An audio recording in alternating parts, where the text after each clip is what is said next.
Hello, all. This is Katija Qureshi. I'm here live with you on a Friday to share another inspiring immigrant story. Yes, my show is all about guiding you, immigrants in Canada, with professional expert tips, advices, and strategy, and also to motivate, energize, and inspire you with success immigrant stories. So, we have yet another inspiring immigrant story today. His name is Io, and he will be talking all about his settlement journey and what recipe he followed to be successful in his space. So, if you're watching me from anywhere in the world, leave it in the comments below where you're joining me from, within Canada, outside Canada, anywhere. Just leave it in the comments below where you're joining me from. And of course, I will be pulling IO just from the backstage. So, a little bit about myself. I'm Khadija Qureshi. I am an online LinkedIn trainer for immigrant in Canada job seekers, pre post arrival, and already settled immigrants who are looking for that acceleration in their career. Um, that is a little bit about me. I host these weekly shows to inspire immigrants in Canada, to motivate, inspire, energize them to how to carry on themselves for their professional acceleration in Canada. So let me introduce my guest today. His name is Ayo, and he is a management consultant, a settled immigrant in Canada, a big passionate of immigrant advocate, and more importantly, he is diversity and inclusion trainer as well. He has a lot of laurels on his hat. I let him introduce himself briefly and his journey, so I'm pulling him back from the backstage. Uh, Welcome to the show, Ayo. How are you? I'm doing very well, Khadija. How are you doing? Great, great. So, Ayo, I just did a little bit of your introduction as a diversity and inclusion trainer, management consultant, author, big immigrant advocate. So you have so many laurels in your hat. So I will let you briefly explain a little bit what you do and about your immigration journey. Well, I paid you well, so thanks for doing all of that. Well, I migrated here to Canada in 2016. So I've been in Canada now for 5 years. Prior to my journey to Canada, I went to school in the US. After graduating and working a few years in the US, I returned back to Nigeria. And I was in Nigeria for, I would say, about 6, 7 years. So I was part of I took the career path. I was in the media industry for quite a while, so I used to have a radio show for some time, Oh, and then from radio, I turned into I became a manager in the media area industry rather. So I was in the senior management level for some time, and then from there, I moved into consulting. So I started doing a lot of consulting facilitation across Africa. Then eventually one day, my wife and I are driving home at night. It's 10 p.m. We still had an hour of traffic left. She was a few months pregnant at that point, and she looked at me and she just basically said in traffic, "Do you really want to raise children in this?" And I couldn't even answer that question. So that was the day that we started to say to ourselves that we might need to make a move to a totally different country. So for us, it wasn't that we weren't doing well. We were okay. She was doing well at her company. I was doing well where I was as well. But we just felt we can't raise a family in this. We want to go beyond this. So we decided to just take that leap of faith. And here we are in Canada. wow, wow. Thank you so much for sharing briefly a little bit about your origin country, where you're coming from, and how you transitioned from origin country to Canada. What I hear from your story, IO, and this is what I hear universally from a lot of immigrants. I have been an immigrant myself. Is that we leave the luxurious lifestyle of our origin country where we have been nurtured. We have a community, we have a good living, we have a good job. There is recognition there of our name. So we leave that luxurious life and we come to start from scratch in a new land, Canada. So, and I heard you saying that your motivation primarily was to give a better opportunity for your children, and of course, partly yourself as well, but Mhm. majorly it was for better future for your children. Mm. So, how was the transition of leaving the luxuries and then starting from scratch? Was it easy for you? Oh no, it wasn't easy. My story, just like many immigrant stories, it Mm-hmm, starts hard. mm-hmm, I think I had mentioned it to you before. There are three phases that I would say majority of all immigrants go through. There is the survival stage, the developing phase, and then the thriving phase. mm-hmm, And if you pay attention to like Maslow's hierarchy of needs, it's sort of similar as well. So survival is around just finding security and a place to stay and food and those types of things before you move on to other things. So for us, yeah, I remember when I first got here, we couldn't find a place to stay for some time. No landlord wanted to take us in. Why? Because we didn't have credit history. There was a job, but there was no credit history. So eventually, we had to find a co-sponsor, someone that could sign a loan. I mean, sign on our behalf and stepping in on our behalf, someone that we trusted and they also trusted us to be mm-hmm. able to do that. So imagine if you don't have that kind of person, Yeah. it gets tougher for a lot of people at the end of the day. So yeah, that was something big that we needed to deal with. Finding a job was hard as well. I Mhm, didn't move here until my wife found a job and was settled in her job. So we were separated for probably about 8, 9 months. And many okay. people do that too, where, one person comes first to get a lay of the land, find a place to stay or anything like that Mhm, before the other person comes. So my wife came here first. She had our son here, who is now 5 years old, and then I mhm, came in after some time. So yeah, finding a job was tough as well mhm, at the beginning. mhm, And eventually, when we even found a place to stay, it mhm. was in because that was the only place that would take us. Okay. It was a shady environment. I remember within the first week, police was called by day two because some people were fighting or something. One Okay. person wanted to fight me because he thought I was somebody else. Like, oh, so some crazy things that we're thinking to ourselves, what did we get ourselves into? Mhm, Is this the Canada that they've been selling to us? mhm, mhm. So yeah, the survival stage for us was quite tough. Okay, so we'll be talking more about the three phases of evolution you mentioned, which is IO. I call it IO's settlement phases. So we'll be talking more about the three phases, which I loved. Um, from your survival state story, which you mentioned, that you came with some idea about a dreamy Canadian environment or a dreamy Canadian job market. Uh, what was that point which kind of brought a reality check to you that it's not all that dreamy? There are harsh realities here as well. So, what was that point, or what was that objection which hit you hard? That okay, things we have to Mhm. deal with certain things here as well. Well, I would say actually my first job was through my network. Someone introduced me to someone who introduced me to his mentor, Mm-hmm, who had a job posting that they were going to put up. So once I mm-hmm, met him and we had a conversation, he thought I'd be a great fit. So I joined the organization. mm-hmm, Um, so it wasn't when the job that I got first was not even advertised, which was quite interesting. But okay. transitioning from and that's a lesson for everybody. There is a hidden job market. So I just thought people should know that. But the transition from the first job to the second job was where I hit a wall. I hit a major wall where I thought it would be as easy as the first one for me.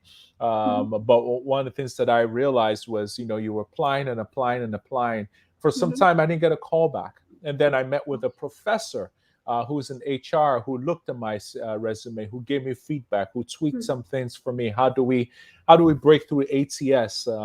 For those of you who don't know what ATS is, applicant tracking okay. system. So we worked on that, and then calls started to come in. But then I'll go for interviews. Now think of I was a senior manager in my previous life. I Mm-hmm, interviewed people. I brought people in to an organization. I used to coach people and those mm-hmm, types of things. And then here you are, you do a phone interview, you don't get a call back, or you make it to the first interview, you don't get a call back, or you make it to the second interview. In fact, there was one company they brought me in 5 times, five um, times for 5 interviews, and you're wondering what is it that you're looking for? Mhm. Why 5 interviews? And I Mhm. still didn't get the job at the end of the day after the fifth interview. And it was not for a management position, by the way. So Okay. it was just quite shocking. And then you start hearing things like, okay, let's tone your resume down. Okay, you have director position here. That could intimidate people. So let's tone it down to, let's just put manager. You know what? Let's just put Mhm. consultant so that you don't Mhm. scare people and they don't say you're overfit. So you Mhm. have to Mhm. do that. And then, during the conversations, during the interviews, you need to sound more humble. You're too confident. I'm like, so I'm supposed to be confident and I'm also supposed to be not confident. Like, how do you balance the two? So you hear a lot of these conflicting things many times. It can be quite frustrating. I Mhm. remember eventually when I got a job, one of the ladies asked, "Are you familiar with PowerPoint?" And I'm like, wow. So that's one of the key reasons why I've not been getting a job, because some people think that you're not proficient in a lot of these things, whereas we've been using it just as much as everybody else around the world. Mhm. Mhm. Mhm. Are you familiar with Zoom? We've been using Zoom just like everybody else.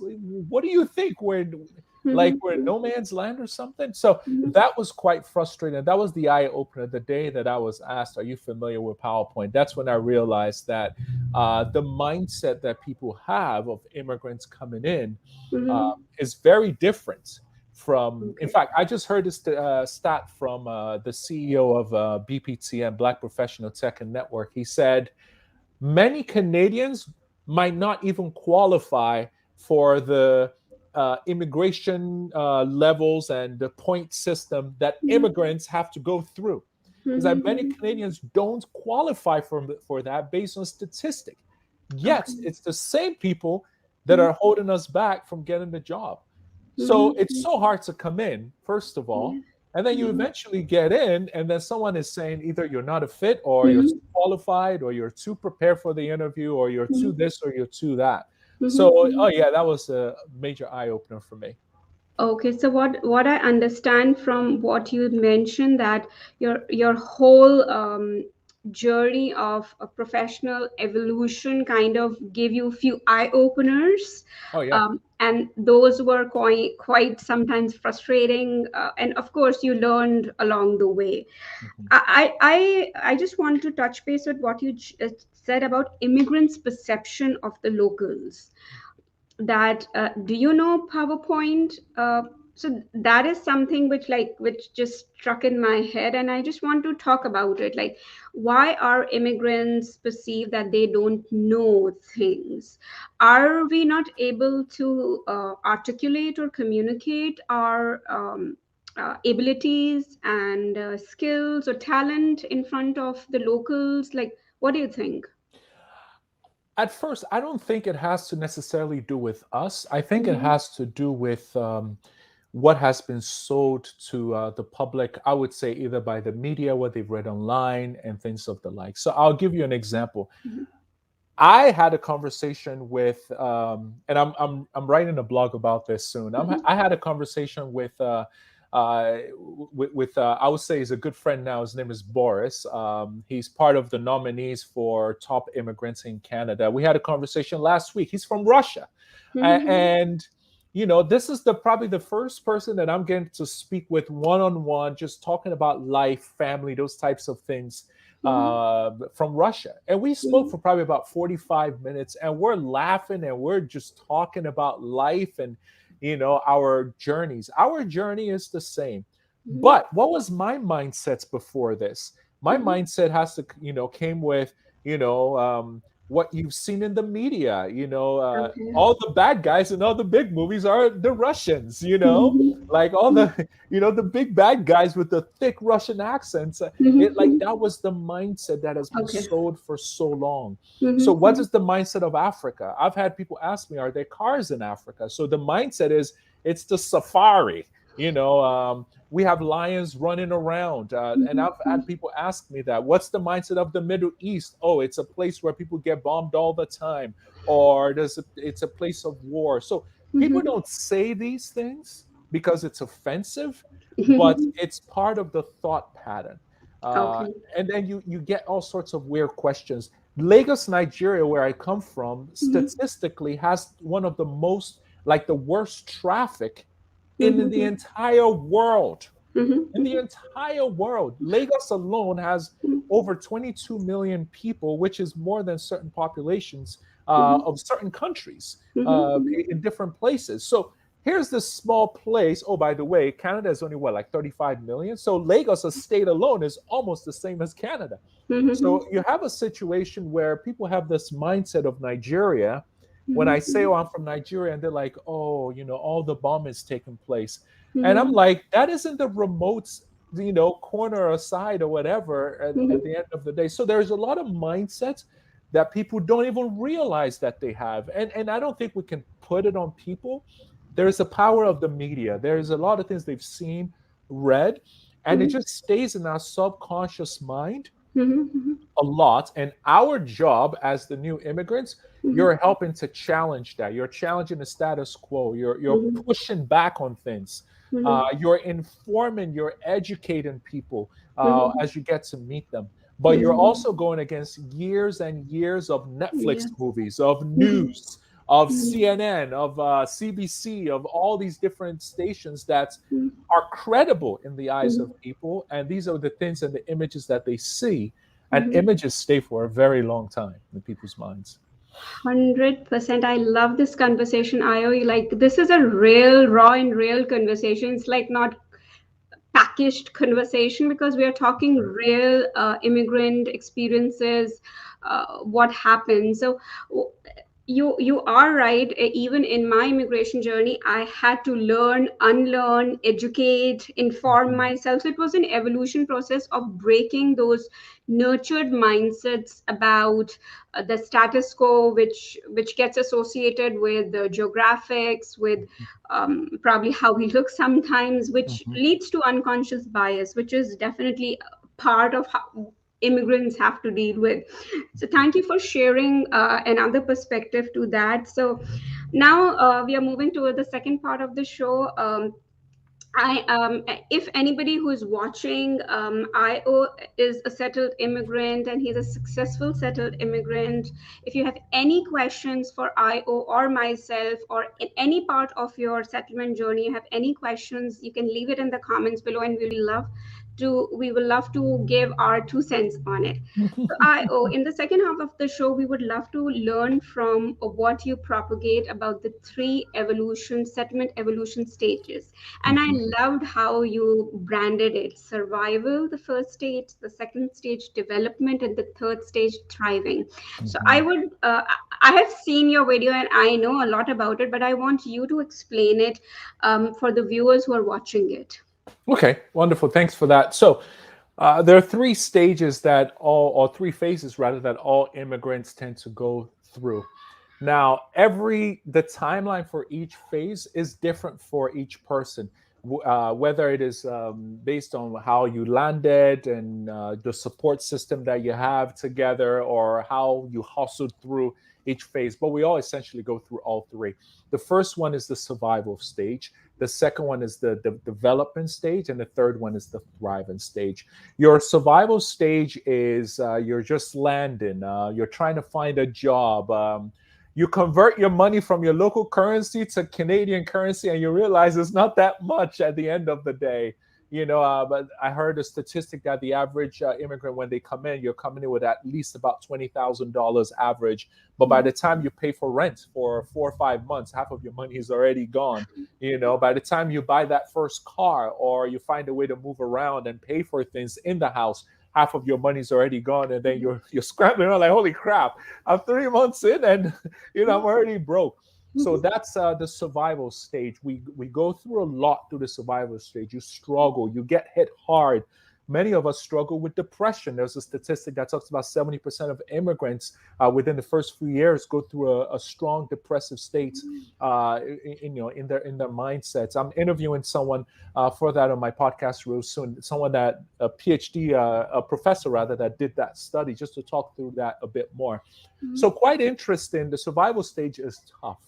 It's a really tough time, and during those times, it can impact you. It can impact your mindset. You start to feel imposter syndrome. You might not be confidence in yourself anymore. You start to second guess yourself. My challenge for each person is stop. It is just a phase. It will be over before you know it. Push through your survival phase as best as possible. There are many resources and networks out there that are there strictly for your survival stage. Number two is your development stage, and that's when, okay, you finally got a job, possibly in your field, in your industry. You've moved out of, like, my place, the crazy place, right? The police is called every time. And you've moved into a more decent apartment area, and you're developing. You're in your cocoon stage, and you're evolving into your, I guess, like your caterpillar. You're getting rid of all the different things at that point. So you're learning, you're relearning, you're unlearning things. You're learning about the Canadian culture. You're starting to put money aside. You're building a credit history for yourself. So that's your developing stage. You are developing. And my challenge for each person is, when you develop, find mentors. Find mentors that are where you want to be. So if you want to be the CEO of a company, go look for a mentor in that place. Well, I don't know the person. Write a letter. Write a letter to them. Find them on LinkedIn. Connect with them. Go for events where people go, and push yourself during the development phase. There is a video I'm putting together called the 5-year transition, and the goal is, how do we speed you through that development phase, and the 6 areas you should be thinking about during your development phase. So that's development. Because of time, we'll be able to go through that. And then finally, the thriving phase. So now you're a butterfly, you're flying, you're a professor at your organization, you're back in your senior management position. Not only do you have a job, you have a great job and a great career. This could be 7, 8 years down the line. It could be 3 years down the line. It could be 5 years down the line. With each person, it's different.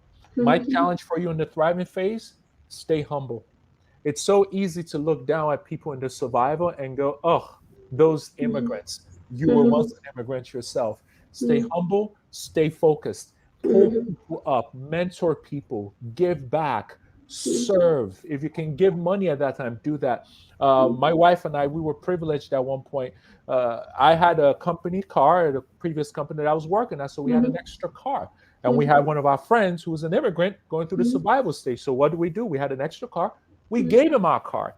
And we said, use it for as long as you need, whenever you need, that kind of thing. And they used the car for about 6 months. And they told me that within 1 week, they were able to accomplish a lot more than, the 1 month that they had been here. Why? Because they had 3 children. You're taking a bus to the kids' school. Then you Wow. forget one document. You take the bus back, and then you go back. While Oh. it's negative 10 degrees outside with Uh-oh. 3 children.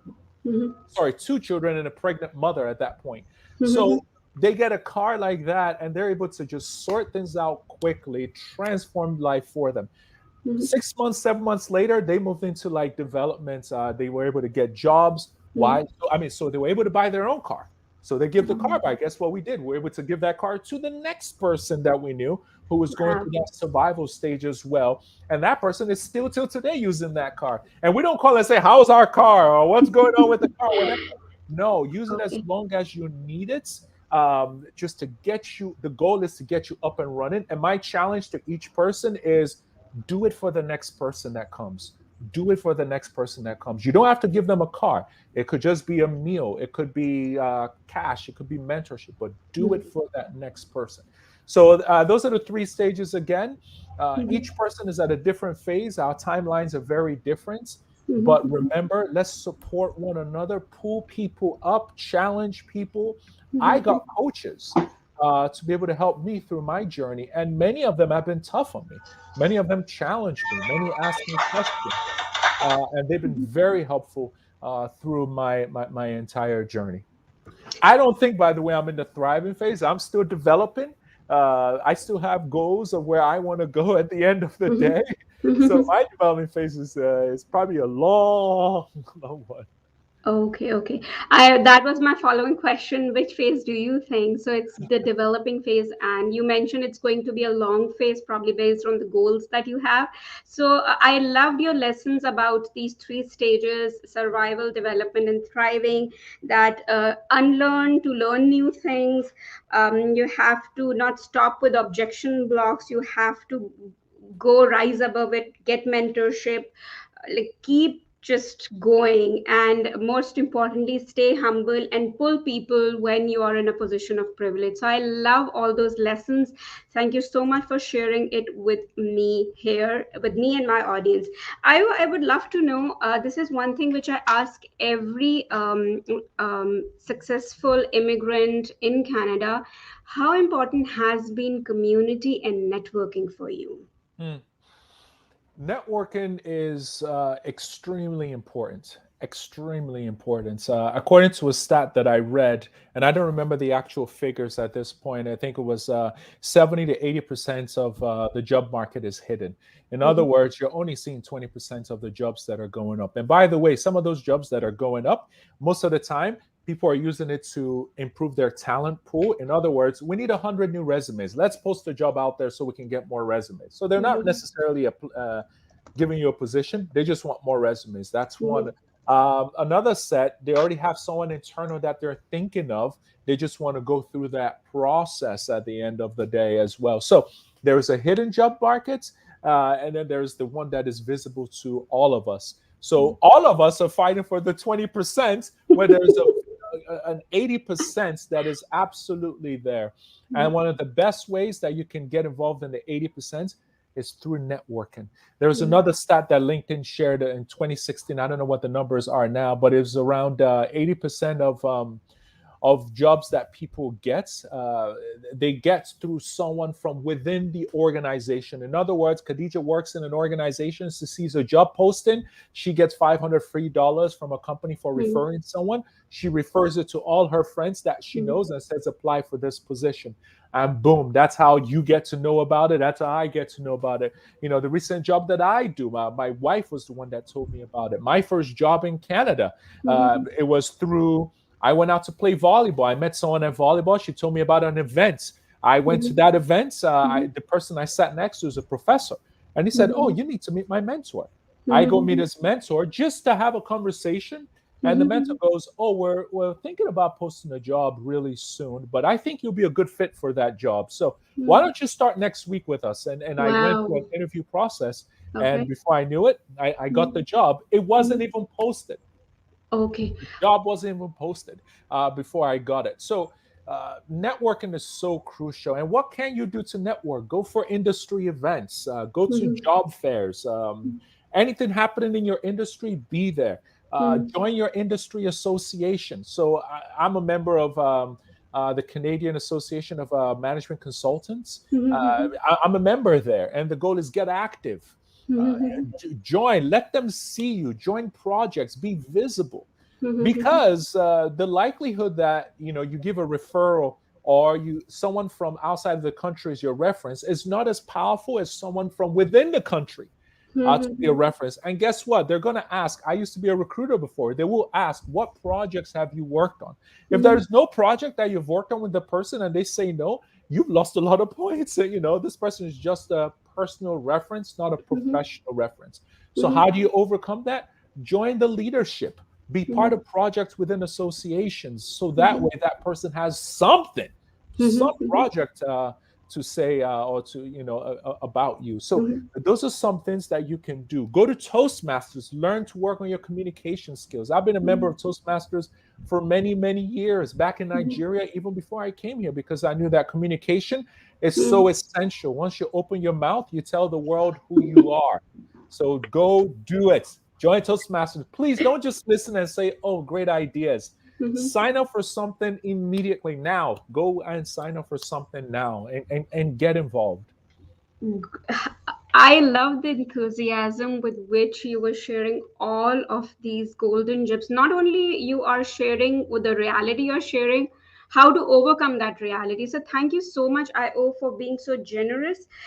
What I take from you, IO, in this part about hidden job market connections and networking, the immigrants, even myself and your experiences both know that hidden job market do exist.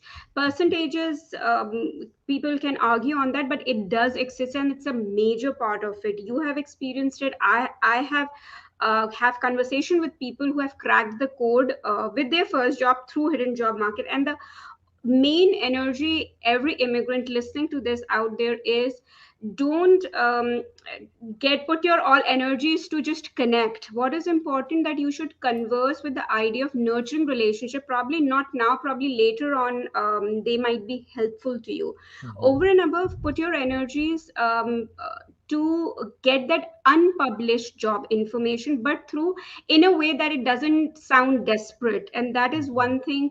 I feel immigrants, even I have been in that shoe.